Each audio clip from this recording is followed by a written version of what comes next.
할렐루야. 이 새벽 기도의 자리에 나오신 성도님들을 환영하고 축복합니다. 오늘 하루도 하나님의 함께 하시는 은혜가 여러분의 삶 가운데 있기를 소망합니다. 담임 목사님께서는 김종환 권사님 장례의식 집례로 전북 고창에 다녀오십니다. 오가는 길을 위해서 기도해 주시기를 바랍니다.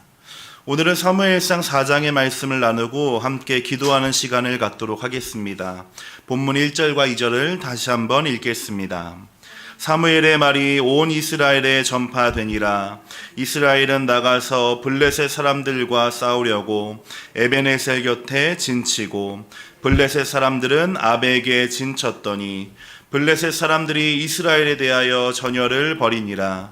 그 둘이 싸우다가 이스라엘이 블레셋 사람들 앞에서 패하여 그들에게 전쟁에서 죽임을 당한 군사가 4,000명 가량이라. 아멘.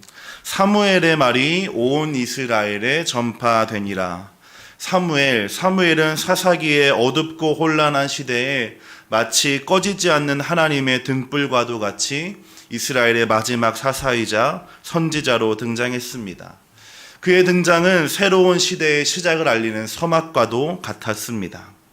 하나님이 그와 함께 하심으로 그가 하는 말은 하나도 땅에 떨어지는 것이 없이 응답이 되었기에 온 이스라엘은 그가 하나님의 선지자라는 것을 알 수가 있었습니다.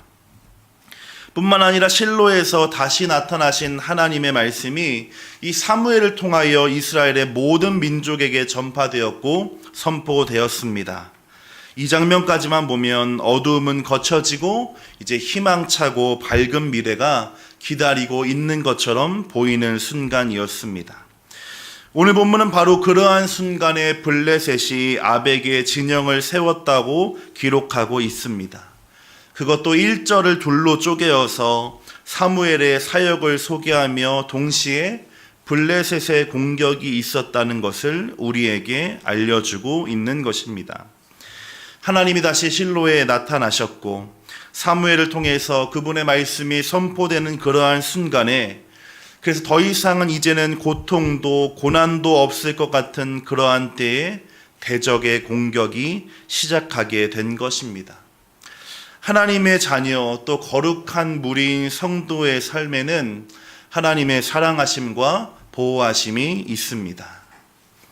그것은 분명한 사실이며 하나님의 약속입니다. 그러나 이 말이 성도에게는 어떠한 고난도, 역경도, 고통도 없다는 것을 의미하는 것은 아닙니다. 성도도 어려움을 당합니다. 성도도 좌절하고 절망하기도 합니다. 그것이 우리의 모습이며 현실인 것입니다. 모든 일이 술술 풀려나간다고 하나님의 은혜이고 길이 막힌다고 은혜가 없는 것이 아니라라고 하는 것입니다. 그렇기 때문에 우리의 삶과 인생에서 일어나는 이 전투와도 같은 수많은 일들을 어떻게 바라보고 이해하는가, 이것이 매우 중요한 일이 될 것입니다. 이스라엘에게 사무엘의 등장은 사사기의 시대에 그 종말을 고하는 것처럼 생각이 되었습니다. 특별히 오늘 이스라엘이 이 진영을 만들었던 에베네셀이라고 하는 것은 이후 사무엘상 7장에 나타나는 그 지명과 같은 곳은 아니지만 동일한 단어를 사용하고 있습니다. 약속의 돌, 승리가 눈앞에 약속된 것처럼 생각되는 그 장소였습니다. 그러나 그 전투의 결과는 4,000명의 전사자를 발생하게 만든 패배가 되고 말았습니다. 특별히 국가 간의 전쟁이 단순한 군대 간의 싸움이 아니라 신들의 싸움으로 이해되었던 이 고대 사회에서 아벡 전투의 패배는 단순한 이스라엘의 패배가 아니라 블레셋의 신에게 만군의 하나님이신 여호와가 진 것처럼 보이는 일이 되기도 했습니다. 그렇기 때문에 사무엘의 등장과 다시 말씀하시기 시작한 하나님, 이와는 어울리지 않는 아벡 전투의 패배는 이 상황을 바르게 보고 이해할 수 있는 안목과 해석할 수 있는 지혜가 필요하다라는 것을 우리에게 알려주고 있는 것입니다. 안타깝게도 이스라엘의 장로 리더들은 이 상황을 바르게 볼 능력이 부족했습니다. 이것은 살아있는 하나님의 말씀, 하나님의 계시가 희귀했던 당시의 결과이며 하나님 말씀에 기초한 선택이 아니라 자기 소견에 옳은 대로 선택하며 행했던 사사기의 그림자였습니다. 이스라엘의 선택은 바른 판단을 내리지 못하고 당황스러워하고 하나님을 원망하는 것뿐이었습니다. 성도 여러분, 성도에게도 하나님의 자녀에게도 밤과 같은 시간, 인생의 고통의 순간들은 반드시 찾아오게 됩니다. 모든 일이 순리대로 순적하게 진행되기도 하지만 갑자기 멈추어지는 순간도 있다라고 하는 것입니다. 그 순간은 나의 선택의 결과이기도 하고 내 잘못 때문에 생겨나기도 하지만 그와는 전혀 상관없이 아무 이유 없이 찾아오기도 합니다. 그때 우리에게 필요한 것, 우리가 준비하며 구해야 할 것은 바로 우리의 삶을 바라보는 안목과 지혜가 될 것입니다. 그 순간, 그 상황에 매몰되는 것이 아니라 그 안에도 담겨져 있는 하나님의 계획과 뜻을 알 수 있는 그러한 안목을 우리는 구해야 하고 준비해야 한다라고 하는 것입니다. 바라기는 우리 모두에게 모든 상황 속에 함께 하시며 일하고 계시는 그 하나님을 바라보는 지혜가 있기를 소망합니다. 우리의 삶의 주관자이며 인도자가 되어주셔서 우리의 모든 순간순간마다 하나님의 선하신 계획으로 이끌어 가시는 그 하나님을 바라보게 될 때에 우리는 잘 된다고 기뻐하고 잘 되지 않는다고 낙심하는 것이 아니라 그 안에 감추어져 있는 하나님의 뜻을 알게 될 줄로 믿습니다. 3절과 4절 본문 말씀 함께 읽겠습니다. 백성이 진영으로 돌아오매 이스라엘 장로들이 이르되 여호와께서 어찌하여 우리에게 오늘 블레셋 사람들 앞에 패하게 하셨는고 여호와의 언약궤를 실로에서 우리에게로 가져다가 우리 중에 있게 하여 그것으로 우리를 우리 원수들의 손에서 구원하게 하자 하니 이에 백성이 실로의 사람을 보내어 그룹 사이에 계신 만군의 여호와의 언약궤를 거기서 가져왔고 엘리의 두 아들 홈니와 비느하스는 하나님의 언약궤와 함께 거기에 있었더라. 아멘. 두 번째는 이 고난의 순간에 선택이 중요하다라고 하는 것입니다. 이스라엘에게 있어서 블레셋의 공격은 예상하지 못한 일이었습니다. 이렇게 우리의 삶의 시험과 환난, 고통의 때는 아무 예고 없이 그렇게 찾아오게 됩니다. 그리고 이러한 상황들은 이성적이고 정상적인 선택을 어렵게 만듭니다. 그러하기에 그 순간에 어떠한 선택을 하느냐가 매우 중요하게 되는 것입니다. 다급하다고, 상황 어렵다고, 잘못되고 그릇된 선택을 하게 되면 상황을 해결되는 것이 아니라 일파만파 커지게 되고 결국에는 돌이킬 수 없는 지경까지 이르게 된다라고 하는 것입니다. 전쟁에서 패배한 채 돌아온 사람들을 보게 된 이스라엘의 장로 리더들은 여호와의 언약궤를 떠올렸습니다. 하나님의 임재와 하나님의 약속, 승리를 상징하는 언약궤만 있으면 구원이 찾아올 것이라고 생각한 것입니다. 언뜻 보게 되면 매우 신앙적인 선택처럼 보이게 되지만 이것은 언약궤에 대한 오해가 만들어낸 선택이었습니다. 언약궤가 임재와 약속의 상징인 것은 맞지만 그것은 상징일 뿐 승리를 가져다주는 부적이나 도구가 아니기 때문입니다. 그 순간에 오히려 그들이 구해야 했던 것은 하나님 없이 전쟁에 나선 자신들의 불신앙을 회개하는 것이었습니다. 하나님의 명령과 하나님의 뜻이 없이 전쟁에 나섰던 자신들의 선택을 돌이켜야 했습니다. 그리고 하나님의 도우심을 다시 한번 구하는 것, 그들의 선택이 되어야만 했습니다.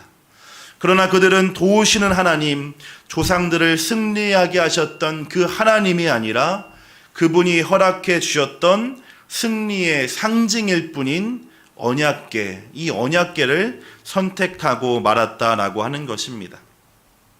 리더의 역할은 공동체를 바른 길로 인도하고 또 구성원의 잘못된 선택을 바로잡아 주는 것입니다. 그러나 이스라엘의 장로들은 마치 엘리가 눈이 어두워서 하나님의 음성도 듣지 못하고 일하심도 알아보지 못한 것처럼 상황에 쫓겨서 언약궤를 가져오는 우를 범하게 됩니다. 3절 하반절을 보시게 되면 그것으로 우리를 구원하게 하자, 그것으로 우리를 구원하게 하자라고 되어 있습니다. 그리고 그 언약궤를 가져온 사람이 엘리의 두 아들인 홈니와 비느하스라고 하는 사실을 명시하면서 사무엘은 당시의 이스라엘의 영적인 상태가 얼마나 비참하고 처참했는지를 우리에게 알려주고 있습니다. 리더는 태산처럼 움직여야 합니다. 원칙과 원칙에 기초한 선택의 중요함, 그것을 우리에게 알려주는 말입니다. 상황이 그러하기 때문에, 여론이 그러하기 때문에 사람들이 신경 쓰여서 선택의 기준과 원칙이 변해서는 안 된다라고 하는 것입니다. 우리가 하게 되는 신앙의 결단도 마찬가지입니다. 성령께서 감동을 주셔서 하게 되는 선택은 이제 하나님께서 이루어 나가실 일입니다. 작은 고난과 역경 또 반대 여러 가지 이유를 대며 피하는 것이 아니라 태산처럼 거인처럼 우직하게 발걸음을 내딛어야 한다는 것입니다. 언약궤가 진영에 들어오자 사람들은 환호했습니다. 이제 하나님 그분의 상징이 왔으니 당연하게 이길 것이라고 확신한 것입니다. 그러나 결과는 언약궤가 오기 전보다 더 큰 패배였습니다. 이전에는 4,000명이 죽었다면 이제는 3만 명, 7.5배의 전사자가 발생하게 된 것입니다. 제사장은 죽고 언약궤마저 뺏기고 말았습니다. 영적인 눈이 어두워진 민족과 그 리더들의 최후가 어떠한지를 분명하게 알려주는 대목입니다. 우리 요한계시록 3장 18절 한번 찾아서 읽어보도록 하겠습니다. 요한계시록 3장 18절입니다.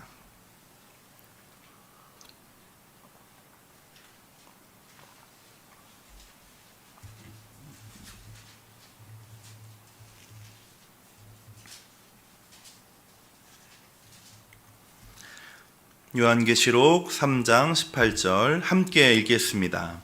내가 너를 권하노니 내게서 불로 연단한 금을 사서 부요하게 하고 흰 옷을 사서 입어 벌거벗은 수치를 보이지 않게 하고 안약을 사서 눈에 발라 보게 하라. 아멘. 이스라엘의 민족 그들과 같이 어두워진 눈에 필요한 것은 예수님이 주시는 안약, 나를 돌아보게 하고 하나님을 바로 보게 하는 안약입니다. 하나님의 말씀은 우리의 어두워진 눈을 밝혀주는 안약이 되어 주십니다. 말씀 가운데 나아가면 그 말씀을 통해서 들려주시는 주님의 음성을 들으면 우리의 삶에 분명한 기준이 생겨나게 되고, 그래서 사람과 환경에 치여서 결정하는 것이 아니라 하나님의 선하시고 온전하신 뜻을 따라 결정할 수 있게 된다라고 하는 것입니다. 성도 여러분, 우리의 믿음의 눈, 우리의 영적인 눈도 밝아져야 할 줄로 믿습니다. 시대는 점점 더 우리의 눈을 가리워가고 우리의 선택의 기준을 하나님이 아니라 그 주변에 있는 수많은 이유들과 조건들로 변화하게 만들게 됩니다. 오늘 본문이 말하고 있는 언약궤처럼 마치 하나님과 비슷하게 보이고 신앙적인 결정인 것처럼 보이지만 정작 하나님이 결여된, 하나님이 빠지게 된 선택으로 우리를 이끌어 간다라고 하는 것입니다. 그러하기에 우리의 삶, 특별히 우리의 신앙은 다시 한번 옛날 믿음의 선조들처럼 말씀으로 돌아가야 하는 줄로 믿습니다. 고리타분하고 효율적이지 않고 옛날의 방식처럼 느껴짐에도 불구하고 여전히 하나님의 말씀은 살아있는 줄로 믿습니다. 그것을 겸손한 마음으로 읽는 자에게, 그것이 하나님의 음성인 줄 믿고 받는 자에게 하나님의 말씀은 영약이 되고 안약이 되어서 우리의 어두운 눈을 밝혀주실 것입니다. 이렇게 전투에서 패배한 이스라엘의 소식에 엘리의 제사장은 뒤로 넘어져 죽고 말았습니다. 그의 며느리도 해산을 하다가 숨을 거두고 말았습니다. 이때 태어난 아이의 이름이 이가봇입니다. 여호와의 영광이 떠났다라고 하는 것입니다. 성경에서 이름은 그 사람의 정체성 또는 시대상을 반영합니다. 엘리의 며느리가 자신의 아이의 이름을 이가봇이라고 지었다라고 하는 것은 자신의 남편도 죽고 시아버지도 죽고 이스라엘의 언약궤마저 빼앗긴 이 상황은 마치 여호와의 영광이 떠났던 것 기억해야 해야 한다라고 하는 것입니다. 이제 이스라엘에는 아무 소망도 영광도 없는 상태가 되고 말았습니다. 이러한 이스라엘 모습과 대조적으로 전투에 임하는 블레셋은 아주 건강하고 이상적인 공동체의 모습을 보여줍니다. 아이러니하게도 하나님의 백성 이스라엘은 이상적이지 않은 모습, 잘못된 방향이 어떠한 것을 우리에게 보여주지만 우리에게 이스라엘에게 쳐들어온 블레셋은 건강한 공동체, 이상적인 공동체의 모습이 어떠한지를 알려주고 있다라고 하는 것입니다. 오늘 본문 9절입니다. 9절 말씀 함께 읽겠습니다. 너희 블레셋 사람들아 강하게 되며 대장부가 되라. 너희가 히브리 사람의 종이 되기를 그들이 너희의 종이 되었던 것 같이 되지 말고 대장부 같이 되어 싸우라 하고. 아멘. 블레셋은 이스라엘 진영에서 갑작스럽게 터진 큰 함성의 정체가 무엇인지 알고자 했습니다. 그리고 그 정체가 무엇인지 알게 되었을 때 자신들의 상황을 돌아보게 되었고 서로를 격려하며 주어진 일에 최선을 다해 임할 것을 다짐하게 합니다. 무엇이 더 중요한지를 알고 그것을 위하여 함께 달려나갈 것을 서로에게 강조했다라고 하는 것입니다. 이것이 블레셋이라고 하는 이 상황만 빼게 되면 우리가 사실 꿈꾸고 바라는 아주 이상적인 공동체, 교회의 모습을 그려주고 있습니다. 무엇이 더 중요한지 함께 알아나갑니다. 문제의 원인이 무엇인지 함께 고민합니다. 그리고는 서로를 격려하며 해결하기 위하여 최선을 다해 임할 것을 다짐하는 것, 그것이 이상적인 공동체의 모습입니다. 이처럼 비교되는 이스라엘과 블레셋의 모습은 당시의 이스라엘의 상황이 얼마나 악화되었는지를 우리에게 알려주게 됩니다. 이제 이스라엘은 망한 것처럼 보입니다. 아무 소망도 희망도 영광도 사라진 것처럼 보이게 됩니다.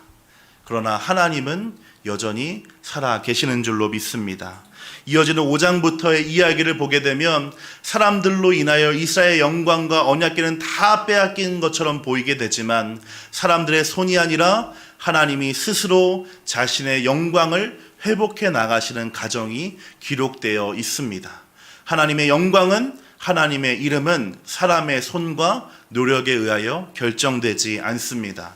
하나님은 스스로 계신 분이시며 스스로 영광 받으시기 합당한 분이신 줄로 믿습니다.